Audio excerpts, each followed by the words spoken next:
Well, he's the man who presided over the inquiry which exposed police and government corruption in the 1980s in Queensland. Now, Tony Fitzgerald QC has slammed the Newman government's laws on bikie gangs and sex offenders as being dangerous and designed to fail. The former judge has written an op-ed in Brisbane's Courier Mail newspaper. He says history teaches us that claims that repressive laws will reduce serious crime are usually hollow, and that laws which erode individual freedom and expand a state's power over its citizens are fraught with peril.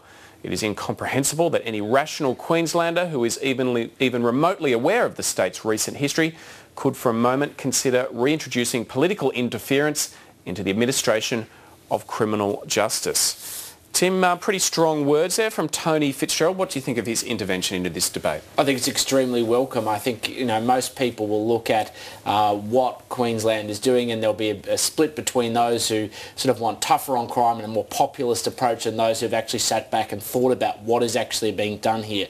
What you've got is a situation where freedom of association is very much directly under attack, where there is conduct and crimes being committed by bikie gangs, for instance, but there are already existing laws for doing this, and so I think his contribution is extremely welcome, but we actually need more voices. The IPA has been out there making this point on our blog and elsewhere, blog freedomwatch.ipa.org.au, to just point out just how much this is actually overturning the whole principle of liberal democracy, where you have individuals free to do as they like and there being proper checks and balances on the executive power. Tim, you usually accuse the left of being authoritarian. Are you disappointed this is coming from your side of politics? Of course, I'm extremely disappointed the Newman government has gone down this path. I don't think it will deliver anything for Queenslanders, and I think it has very serious repercussions, because what we're seeing now is other states looking at the Queensland laws and going, maybe we should be heading down the same path, particularly around bikie gangs, because funnily enough they're very mobile and they move around and may move around the country, and that to me is a very deep concern.